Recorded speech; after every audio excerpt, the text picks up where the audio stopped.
우여곡절 끝에 청문회는 열린 것과 관계없이 조국 법무부 장관 후보자와 가족에 대한 검찰 수사는 속도를 내고 있습니다. 특히 조 후보자 부인 정경심 교수가 딸의 총장 표창장을 위조했다는 의혹에 지금 증거인멸을 시도했다, 이런 의혹까지 더해지면서 소환 조사가 임박했다는 전망이 나옵니다. 검찰은 오늘 조국 일가족이 투자한 사모펀드 운영사의 대표를 소환해서 조사하고 있습니다. 취재기자 연결합니다. 권남기 기자. 네, 서울중앙지검입니다. 예, 조국 후보자 부인이죠. 동양대 정경심 교수를 둘러싼 의혹이 짙어지고 있는데요. 지금 위조 의혹에 이어서 이번에는 증거인멸 정황까지 불거졌다고요? 네, 앞서 조국 후보자의 부인 정경심 교수가 개입해 딸의 총장상을 위조했다는 의혹이 불거졌는데요. 이어 관련 증거를 없애려 한 정황도 드러났습니다. 검찰은 지난 3일 동양대 정경심 교수 사무실을 압수수색했을 당시 컴퓨터가 없는 걸 확인했는데 CCTV를 통해 정 교수와 한국투자증권 직원이 함께 사무실로 찾아와 컴퓨터와 자료를 빼내간 흔적을 포착했습니다. 이 직원은 조국 후보자 가족과 7년 가까이 거래해온 것으로 전해졌는데 검찰은 어제 직원 김모 씨가 일하는 한국투자증권 지점을 압수수색했습니다.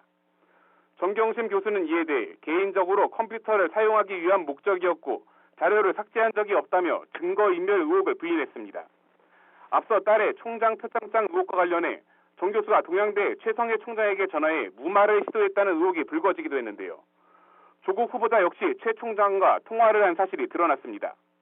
청문회에서도 공방이 이어졌듯 당시 조 후보자는 최 총장에게 표창장을 위임한 것으로 해달라, 그러면 총장님도 정경심 교수도 산다는 말을 했다는 의혹이 불거졌는데 조 후보자는 다만 사실을 밝혀달라고 했을 뿐이라고 해명했습니다.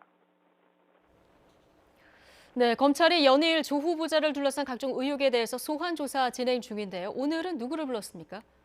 네, 검찰은 딸의 입시 부정과 웅동학원 위장 소송, 사모펀드 특혜 의혹 등과 관련해 대대적인 참고인 조사를 진행하고 있습니다. 먼저 조국 일가족이 14억 원을 투자한 사모펀드 운용사 코링크의 대표인 이모 씨를 오늘 오전 소환해 조사 중입니다. 이 씨는 검찰이 조국 의혹을 수사하기 직전 해외로 출국했다가 최근 귀국해 어제에 이어 이틀 연속 검찰 조사를 받고 있습니다. 조 후보자 딸의 입시 부정 의혹과 관련해선 어제에 이어 오늘도 부산대 의학전문대학원 교수들이 차례로 조사를 받고 있습니다. 웅동학원 위장소송 의혹 등에 대해서도 지난 3일부터 전현직 이사 등을 소환했는데 오늘도 전직 감사와 현직 이사 등이 조사를 받습니다. 검찰은 또 조 후보자 딸 논문 의혹의 핵심 관계자인 단국대 장영표 교수를 지난 3일에 이어 어제 저녁에도 다시 소환해 추가 조사를 벌였습니다. 검찰의 수사가 속도를 내면서 빠르면 이번 주말 조 후보자 부인 정경심 교수 등 가족들에 대한 소환 조사가 이뤄질 수 있다는 전망이 나옵니다. 지금까지 서울중앙지검에서 전해드렸습니다.